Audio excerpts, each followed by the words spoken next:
Amigos de RPE, estamos nuevamente con Damir Galaz Mandakovic, autor del muy interesante libro Movimientos, Tensiones y Luces, Historias Tocopillanas, con primera edición de septiembre de 2019.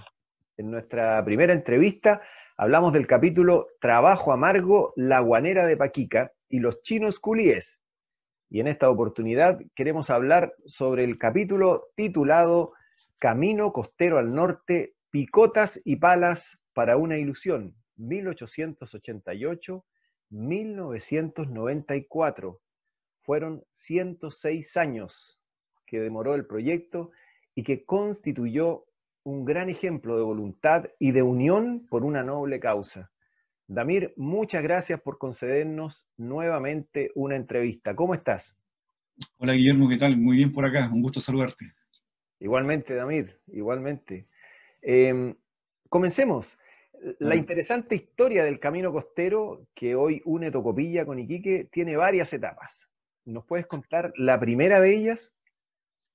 Mira, el camino costero que une Tocopilla con Iquique es un largo proyecto, como tú acabas de mencionar, que, que tiene más de un siglo de historia, ¿no? Lo que ocurre es que una vez que este territorio, otrora boliviano, se convierte en chileno, surge Iquique como un tótem, qué sé yo, como una ciudad que va a generar una articulación con Tocopilla y va a generar una mejora económica para Tocopilla. Fue así que el hijo del considerado como fundador de Tocopilla, quien fue Domingo Latrille, pero su hijo Máximo Latrille, ingeniero formado en París, él empezó a desarrollar una serie de cartografías, mapas, y vio que el camino que unía a Iquique con Tocopilla era posible, porque cabe indicar que en esta época, a fin del siglo XIX, la vinculación de las ciudades era más por el mar que por tierra. Entonces los vapores eran los principales medios de comunicación. Entonces lo que hace Máximo Latrille es generar un proyecto que lo presenta al Estado chileno, que había incorporado estos territorios después de la Guerra del Pacífico, pero directamente no lo consideran, no lo toman en cuenta, a saber que él da interesantes datos respecto a la minería y respecto también, por ejemplo, a la gran cantidad de muertos que él se va encontrando cuando se lanza por la costa y llega hasta el río Lua, por la gran cantidad de muertos, de mineros, pirquineros, buscones, cateadores, que están indagando en esta costa. Entonces, cuando este ingeniero va, fue el primer dato que le llama la atención, la gran cantidad de muertos que están en los caminos, gente que murió deshidratada y sus cuerpos estaban modificados. Entonces, él consideraba que Tocopilla debía unirse a través de la costa, con Iquique, porque así se iba a dinamizar una economía mucho más en un nuevo escenario político, ¿no? Porque Tocopilla llevaba junto con Iquique muy poco tiempo siendo chilenos. Entonces, él fue el gran gestor, el precursor de este camino. Damir, esos aventureros, esos cuerpos de aventureros iban en búsqueda de mineral, iban en busca Sí, de riquezas, esa gente que se atrevía a tomar claro. el camino. Sí, lo que ocurre es que, bueno, después de la Guerra del Pacífico, este lugar se transforma en un nuevo sitio que hay que explorar, ¿ya? Si bien esto era boliviano, el Estado boliviano tuvo muy poca presencia y existían algunas explotaciones de cobre, de salitre y algunas de guano que ya estaban en decadencia. Entonces, como este era un territorio inexplorado, que eran más de 200 kilómetros, mucha gente se lanzó a buscar, ¿no? A catear. Estaban los llamados buscones, los que andaban buscando una veta de cobre, de plata o de oro, y lamentablemente muchos de ellos murieron en este intento de encontrar alguna veta. Damir, tienen que pasar 41 años para que se produzca un segundo impulso. Máximo Latrille es 1888, ¿sí? Claro, sí, Y, sí. y pasados estos 41 años aparece un grupo de vecinos que deciden emprender el viaje entre Tocopilla y Iquique. ¿Quiénes fueron esos vecinos y en qué consistió este viaje? Mira, el año 29, en el marco de la dictadura de Ibáñez, el señor que era gobernador, que se llamaba Juan Fuenzalida, al mismo tiempo fue nombrado alcalde. Entonces, bueno, era un cargo muy impopular, ya se estaba viniendo encima lo que era la gran crisis del 29, que se inicia en los Estados Unidos, pero en el mismo año él decide reflotar este proyecto. Porque este proyecto, bueno, si bien no se logró a fines del siglo XIX, siempre estaba latente, siempre aparecía una nota de diario, una nota de prensa, algún comentario de algún parlamentario, de alguna autoridad política. Entonces, en el marco de ciertos descontentos que había en la comunidad, él decide tomar este proyecto y decide llegar a Iquique y demostrar que es posible. Entonces, él, este alcalde y a la vez gobernador, se une a un inmigrante italiano que era fabricante de fideos, junto al director de obra de aquella época, y se lanzan a esta costa, a estos farellones costeros, y llegan a Iquique después de 4 días. Pero llegan prácticamente deshidratados, casi no llegan, se perdieron, fueron 4 días de viaje, 4 días. ya, Wow. pero lo interesante es que ellos logran llegar, dicen, es posible llegar a Iquique, pero era el camino que no se quería, porque por un lado, el que llega es el caballo, es la mula, pero en un contexto a fines de la década del 20 ya está surgiendo la motorización, ¿ya? Están llegando los camiones, están llegando los Ford, están llegando los autos, entonces se necesita un camino para una nueva técnica mecánica, ancho, que facilite la velocidad, que supere al vapor, que es mucho más lento que un camión, por ejemplo, al vapor naviero, estoy hablando. Entonces, Que dé mayor seguridad.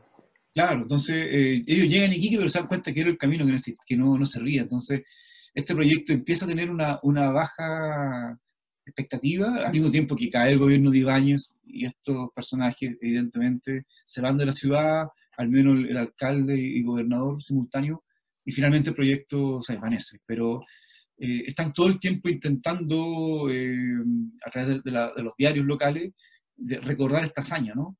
De que era posible llegar a Iquique a través de caballo, pero independiente que era el camión, el cual tenía que llegar. Seguía latente la idea, digamos. Completamente, claro. Oye, y pasan 32 años después de lo de Fuensalida, es decir, 1961, y aparece un nuevo impulso. ¿Qué fue lo que sucedió para que surgiera esta tercera etapa?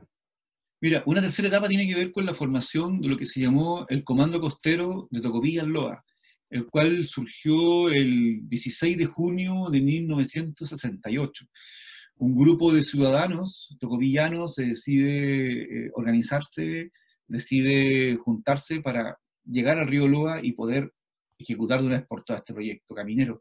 Entonces se juntan pequeños industriales, pequeños mineros, sindicatos de pescadores, la prensa de Tocopilla, dirigentes políticos, muchos de ellos vinculados a la democracia cristiana, a este partido político que está teniendo mucha fuerza, particularmente en el gobierno de Frey, ¿cierto? A fines 60. Entonces, ¿por qué surge este grupo y por qué el proyecto vuelve a la palestra pública? Vuelve porque Tocopilla, en la década del 60, está viviendo una crisis muy densa.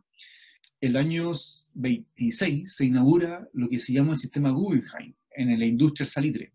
Todo lo que es la industria salitre, del sistema Chanc, que está en Iquique, en Antofagasta, en Pisagua, en Mejillón, en tal, todo eso se desarma. Entonces, finalmente, el sistema Guggenheim, que funciona solamente en Tocopilla y que significa la integración de María Elena y la oficina Pedro Valdivia, es un sistema electromecánico muy tecnológico que mejora la calidad del salitre y genera una rearticulación de Tocopilla con la economía mundial a través de la difusión de este fertilizante. Sin embargo, bueno, el puerto no fue mecanizado, ¿ya? Entonces, al no ser mecanizado, este puerto generaba trabajo, porque el barco estaba 10 días aquí esperando su turno para cargar salitre, los marinos bajaban a tierra y dinamizaban toda la economía. Los hoteles, los restaurantes, la vida nocturna, los fleteros que circulaban en el puerto. Entonces, el comercio sobrevivía gracias a esta precariedad. Por un Además, lado, el proceso de carguío tiene que haber necesitado de harta mano de obra. era mucha gente. Sin embargo, los norteamericanos deciden mecanizar finalmente el embarque del salitre el año 59, y el año 61 se inaugura lo que se llamó la planta mecanizada de almacenamiento y embarque del salitre, que popularmente es conocido como el brazo mecánico. El brazo mecánico. Entonces, si antes un barco estaba 10 días esperando cargar salitre, ahora con este sistema mecanizado estaba 10 horas. Entonces el marino ya no alcanzaba a bajar a tierra. Esto mató la economía tocopillana, porque si antes trabajaban, no sé, 900 viejos, ahora trabajan no más de 100, y así vino una crisis económica muy potente. Entonces fue así que el año 68 se crea este comando costero para llegar hasta el río Loa, y este comando lo que hace es articular una serie de voluntarios, una serie de cuadrillas poblacionales, populares, deportivas, religiosas, militares, de todo tipo, para lanzarse a hacer camino con palas, picotas, carretillas, o sea, todo a mano, todo a pulso, lo cual era una verdadera épica localista para llegar a Iquique, si ese era el único objetivo de ahí. Objetivo, claro. Ahora, ¿y la gente responde? ¿Responde a este llamado del comando? Sí, bueno, este comando... ¿Las personas efectivamente toman palas y picotas, digamos? Sí, bueno, este comando era dirigido por un dirigente de la democracia cristiana llamado Pedro Galleguillos. Y él se articuló con otros personajes, con Nelo Barnao, Jacobo Jackson y muchos más. Y este comando tuvo una fuerte difusión en los medios de comunicación, particularmente con la prensa de Tocopilla, donde el fotógrafo y un reportero, Armando Muñoz, era parte de este comando. Entonces, constantemente se iba noticiando respecto a lo que estaba aconteciendo en este camino. Entonces se crean cuadrillas y hay un grupo artístico-cultural que existió en Tocopilla que se llamó Círculo Artístico Alejandro Flores, y ellos son los primeros en lanzarse junto con el comando a luchar contra estos cerros, ¿no? Contra estos acantilados, con palas y picolas, con palas y picotas, chuzos, cardillas, y así se suman una gran cantidad de otros voluntarios, ya, como te contaba recién, el Club de Leones, reservistas, evangélicos, empresas mineras, trabajadores del matadero municipal, trabajadores de Soquimich, la población Freyes, la población Lynch, la población La Patria. Entonces, son más de 18 cuadrillas de voluntarios que están yendo todos los fines de semana, hombres y mujeres, con sus propias manos a hacer caminos, ¿no?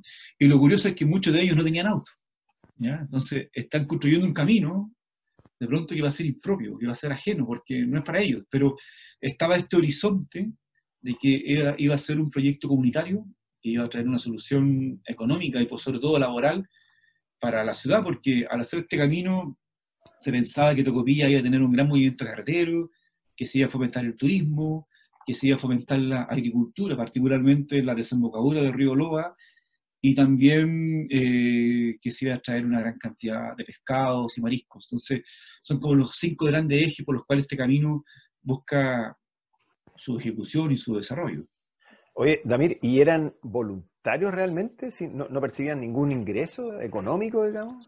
No, eran voluntarios, literalmente voluntarios, que justamente esta voluntad de pronto borraba aspectos técnicos, ¿no? Porque mucha gente también, si bien hubo una gran acogida comunitaria sobre este proyecto, mucha gente también no estaba muy de acuerdo porque no había estudios de suelo, ni de mecánica de suelo, mucha gente pensaba que era muy ilusorio lanzarse a hacer un camino con pala y picota, ¿no? Entonces fue en este contexto que el presidente Frei visitó a estos trabajadores el año 68 y les prometió una serie de máquinas y recursos para facilitar estos trabajos. Entonces, el 69 llega la empresa Longi, enviada por el gobierno Frey, y así se pudo avanzar un poco. Damir, ¿esa se podría considerar ya una cuarta etapa cuando el Estado se involucra con el proyecto? Sí, es una cuarta etapa que el Estado se involucra, claro, pero que concluye el año 71, porque estos voluntarios, gracias a estas máquinas que le inyecta el Estado, los recursos, este comando logra llegar a la desembocadura del río Loa el 14 de junio del año 71. O sea, son 3 años de trabajo. Que me imagino una fecha histórica haber llegado al Loa por auto. Entonces, estos tipos llegaron, atravesaron el río Loa, al fin río Loa, ¿no? Atravesaron bueno, era un caudal poco generoso lo que había, y logran llegar a Iquique y allá lo esperaba el Choro Osorio, ¿ya? Entonces, por lo que tengo entendido, Famoso Choro Soria. claro, se realiza una pequeña caravana en la ciudad, toman contacto con los tocopillanos a través de la radio, y bueno, y se cumple una hazaña. Entonces, bueno, se cumple la hazaña y, bueno, y queda ahí, prácticamente. Finalmente se genera esta articulación vial, se empezaron a dar cuenta que la economía tocopillana no estaba teniendo ningún repunte, y en el marco de la dictadura llega el Cuerpo Militar del Trabajo. Finalmente se va ampliando este camino, un camino que también se empieza a tener otra identidad, porque es un camino muy peligroso, ¿no? Es un camino con una alta tasa de accidentes mortales, de volcamientos, con unas cuestas increíbles. Entonces, el camino costero derechamente muy poca gente lo atravesaba, por la particularidad de su peligrosidad. Entonces, durante la dictadura, con el cuerpo militar de trabajo, se amplía la ruta.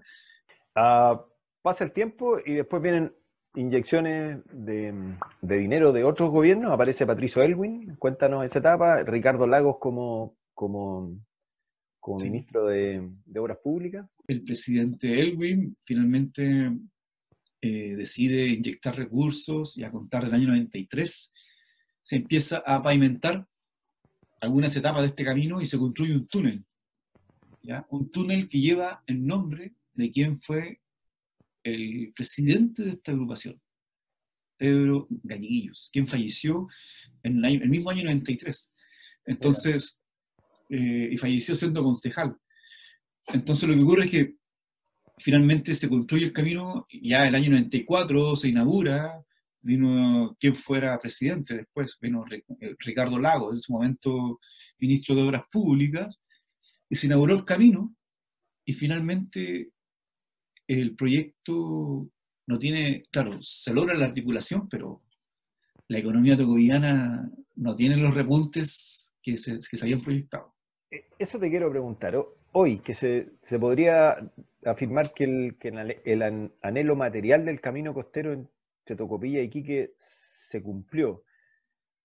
¿Qué conclusiones se pueden obtener mirando hacia atrás? ¿Se lograron los objetivos? No, no se lograron porque Tocopilla en ese sentido se transformó en una especie de pasillo. Tocopilla está al centro de tres grandes polos de desarrollo. Tiene la misma distancia con Antofagasta, Iquique y Calama.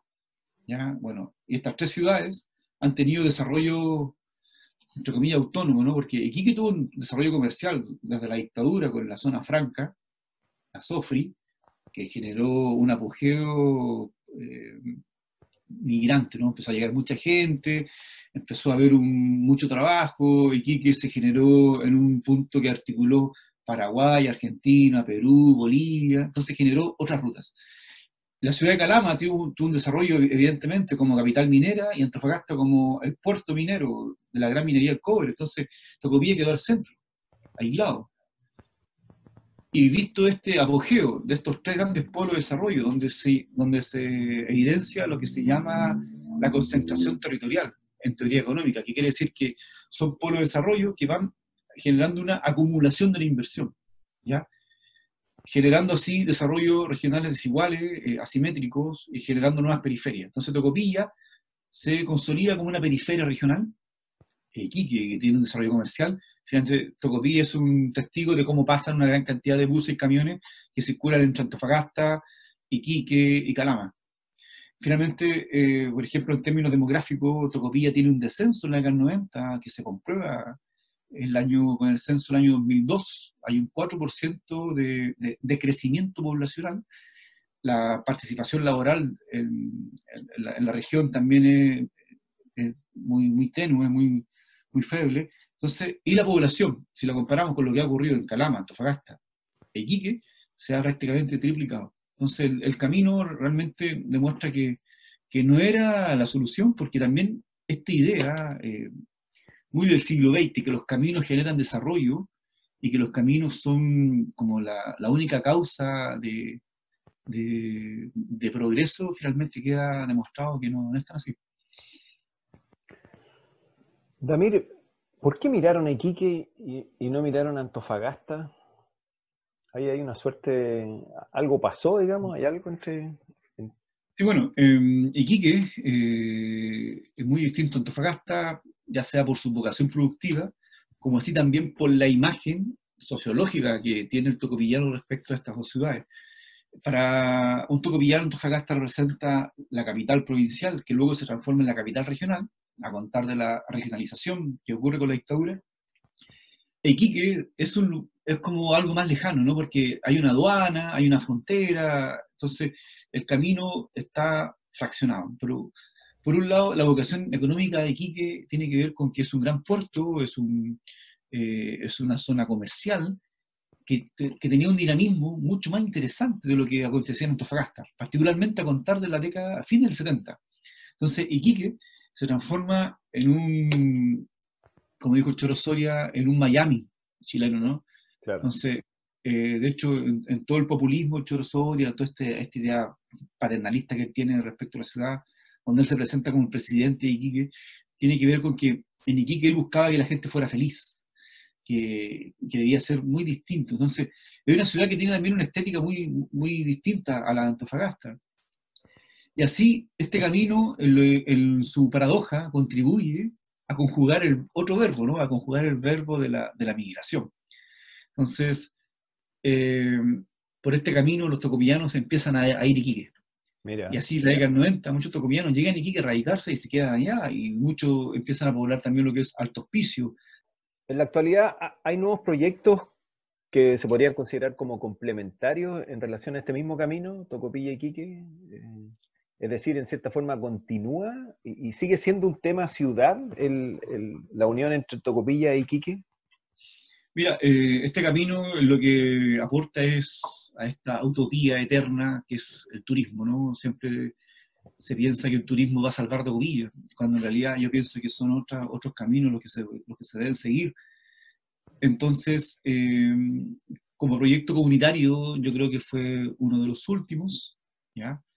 Y este camino básicamente deviene en la facilitación de generar nuevos poblamientos rurales, ¿no? Porque, por ejemplo, hay muchas caletas que están creciendo, particularmente Urco, y también se están viviendo otras formas de extractivismo, por ejemplo, con el tema del güiro, con el tema de otros, eh, con recursos marinos, ¿no?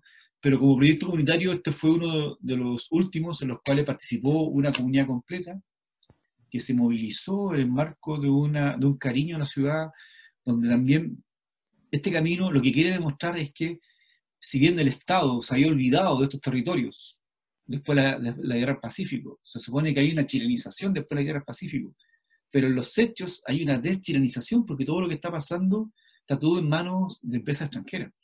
Entonces, lo que hace este grupo, por ejemplo, el Comando Costero, es construir una retórica, es construir un relato, como se dice ahora, que es muy nacionalista y por un lado muy localista. Buscan ser parte del mismo Estado que está olvidándolos, ¿ya? Entonces, por eso surge toda como una épica nacionalista donde hay una patria. Hacer patria era hacer camino, ¿ya?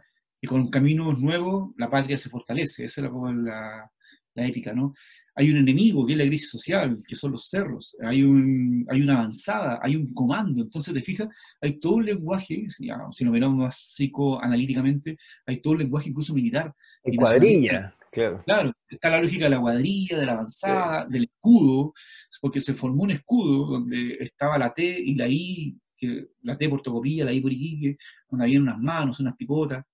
Entonces, hay toda una lógica de generar una nueva soberanía, porque si aún así el Estado había olvidado estos territorios, los propios ciudadanos en una agencia deciden recordarle al Estado que son parte de él. Como resumen, ¿te parece que en esta época de extremo individualismo, el gran triunfo del proyecto fue el lograr la unión de la comunidad de Tocopilla? Sí, bueno, lo que ocurre es que, bueno, hay un concepto que yo trabajo un poco en el libro que tiene que ver con la topofilia, que es el amor al lugar, ¿ya? Y este amor al lugar tiene que ver con querer mejorar, ¿cierto? Evidentemente, una realidad material y real, ¿cierto? Hay una crisis económica, no había trabajo, se necesita diversificar la economía tocopillana, que era muy precaria.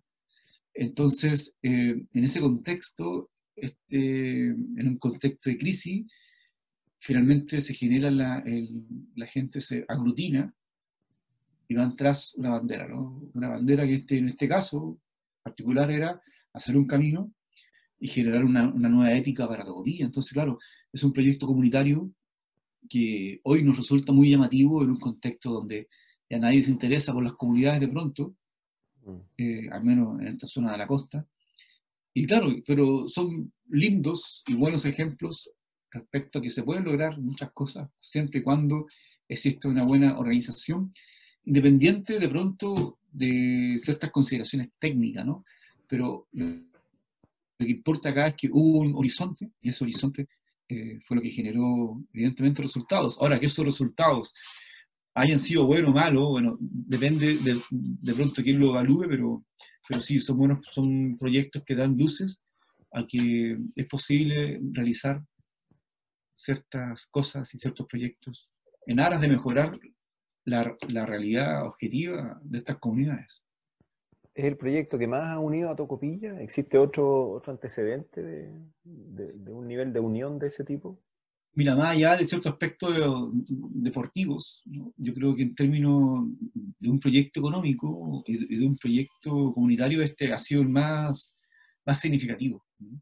Y el más, es también el que genera una memoria muy fuerte, porque mucha gente se emociona, al menos ya muchos viejos que ya van muy poco, que participaron en este proyecto, porque no hubo tocopillano que de pronto no participara.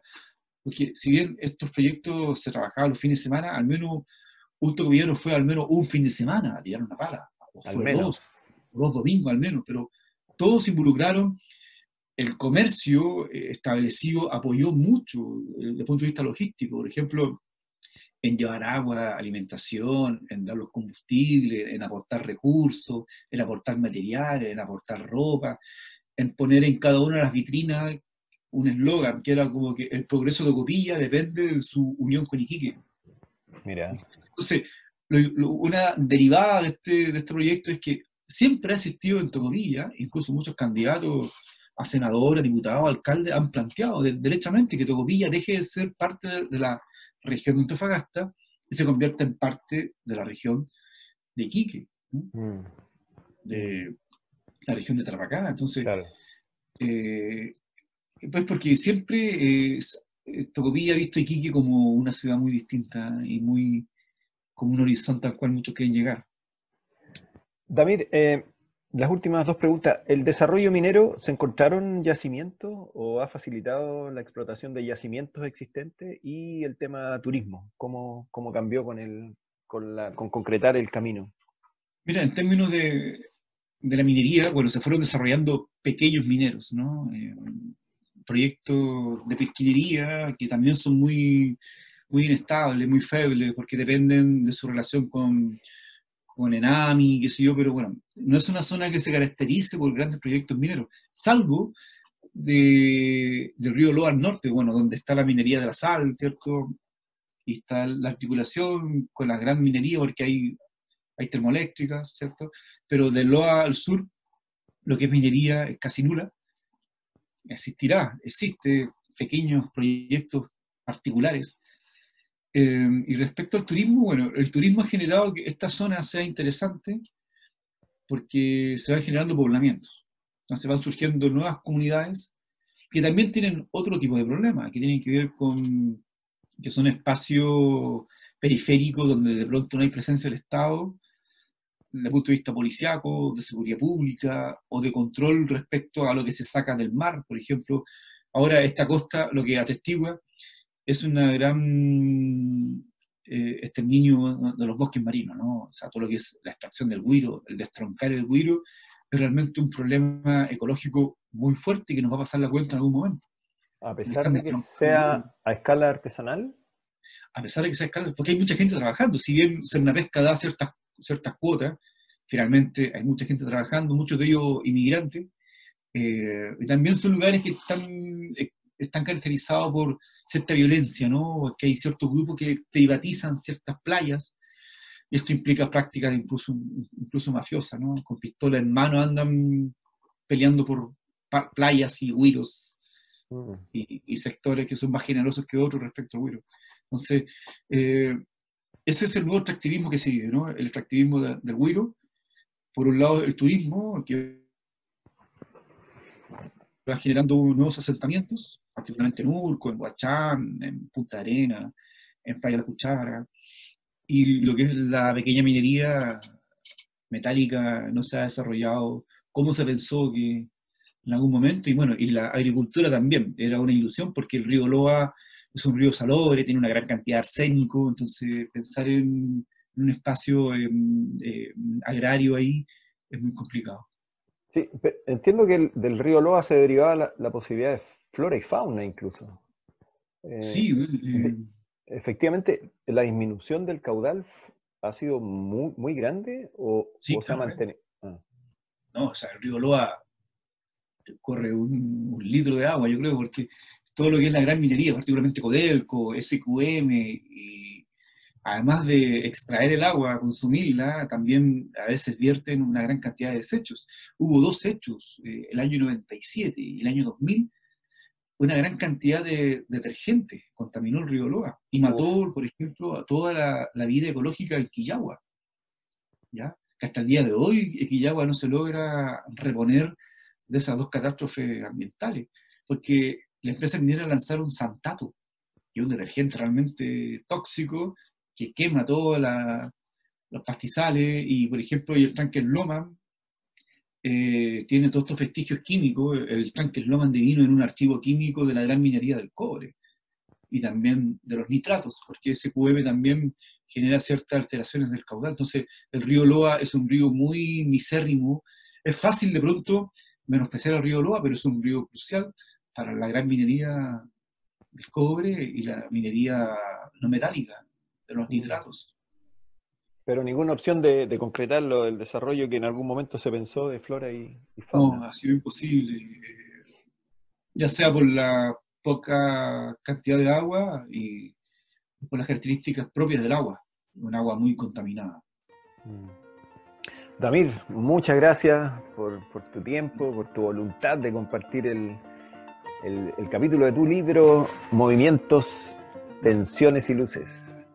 Bueno, un gusto, y aquí estaremos disponibles siempre para conversar sobre estos territorios que tienen una memoria bastante interesante y que de pronto mirando la historia podemos comprender muchas cosas de nuestro presente. ¿Sí? Podríamos hablar de el señor Latrille para el próximo Bueno, capítulo, si es que te cuando parece. guste. ¿Sí? Vale, sí, sí, encantado. Ya, pues Damir, estamos en contacto entonces. Un gusto, Guillermo, que todo vaya muy bien en aquellas tierras del Elqui. Dale, Damir, igualmente allá en Tocopilla, un abrazo grande. Muchas Chao, gracias. Que estés muy bien.